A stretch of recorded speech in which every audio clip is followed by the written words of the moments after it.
नमस्कार दोस्तों। भारत के जो मुख्य न्यायाधीश रहे सीजेआई, उनका कार्यकाल 10 नवंबर को समाप्त हो गया। लेकिन उससे पहले उन्होंने कई अहम फैसले दिए, जिसमें एक सुप्रीम कोर्ट की छुट्टी को लेकर भी फैसला है। सीजेआई ने अपने कार्यकाल के आखिरी में एक बड़ा आदेश दिया। उन्होंने सुप्रीम कोर्ट में जो गर्मी की छुट्टी मिलती है उसको ही बदल दिया।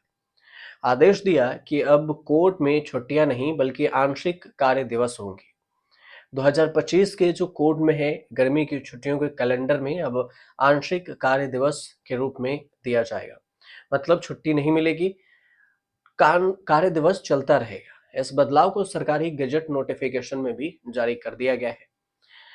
सुप्रीम कोर्ट ने अभी तक गर्मियों में 7 हफ्ते की छुट्टियां होती थी। सुप्रीम कोर्ट में कई हलकों में इसकी आलोचना भी हुई, लेकिन अब सुप्रीम कोर्ट ने राष्ट्रपति के अप्रूवल से नियम बदल दिए हैं और इस फैसले के समर वैकेशन के दौरान भी लिया गया। सुप्रीम कोर्ट की कुछ बेंच सुनवाई करेगी। कहा गया है कि संशोधित नियमों के मुताबिक ये आंशिक कार्य दिवस 26 मई 2025 से शुरू होंगे और इस दिन से सुप्रीम कोर्ट में गर्मी की छुट्टियां होती है, लेकिन अब नहीं होगी।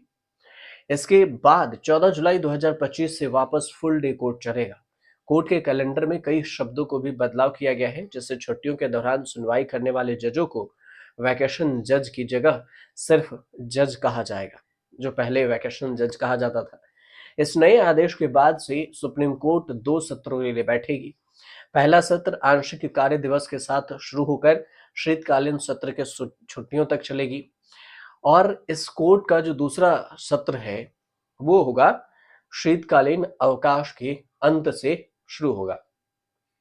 आंशिक कार्य दिवस की अवधि क्या होगी, ये सीजीआई तय करेंगे। सीजीआई इस दौरान सुनवाई के लिए एक या एक से अधिक जजों की नियुक्ति भी कर सकते हैं। ये जज एडिशनल के मामले से लेकर नोटिस और अर्जेंट मामलों में सुनवाई करेगी।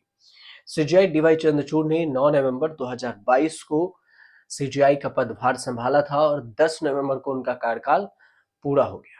इसके बाद सुप्रीम कोर्ट में सबसे वरिष्ठ जज संजीव खन्ना होते हैं, जो कि अगले सीजीआई के रूप में 11 नवंबर को उन्होंने शपथ ली और उनका कार्यकाल शुरू हो गया है। इसके अलावा भी कई सारे जो फैसले थे सीजीआई ने बदल दिए, जैसे कि एएमयू को फैसला। इसके अलावा जो अगर देखें तो 370 पर भी उन्होंने फैसला सुनाया था। जाते जाते उन्होंने बुलडोजर कोड पे भी बुलडोजर पर भी फैसला सुनाया कि आप किसी के घर पे बुलडोजर नहीं चला सकते। तो इस तरह से कई राज्यों, खासकर उत्तर प्रदेश में भी योगी सरकार को बड़ा झटका लगा, क्योंकि बुलडोजर बुलडोजर की चर्चा होती थी। एक मामले में तो बुलडोजर की सुनवाई के दौरान उन्होंने सरकार से 25 लाख रुपए तक जुर्माना भी भरवा दिया कि सरकार जिसका घर तोड़ी है वो 25 लाख रुपए जुर्माना दे। तो इस हिसाब से देखें तो सीजीआई चंद्रचूड़ के जो कार्यकाल रहे वो काफी चर्चित भी रहा और ऐतिहासिकारी भी कार्यकाल रहा। फिलहाल अब वो रिटायर हो गए हैं और उनको रिटायरमेंट के साथ ही बहुत सारी सुविधाएं भी दी गई है।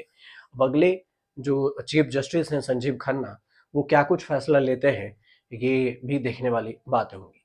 आपको अगर वीडियो अच्छी लगी हो तो चैनल को सब्सक्राइब कर लीजिएगा, कमेंट जरूर कीजिएगा।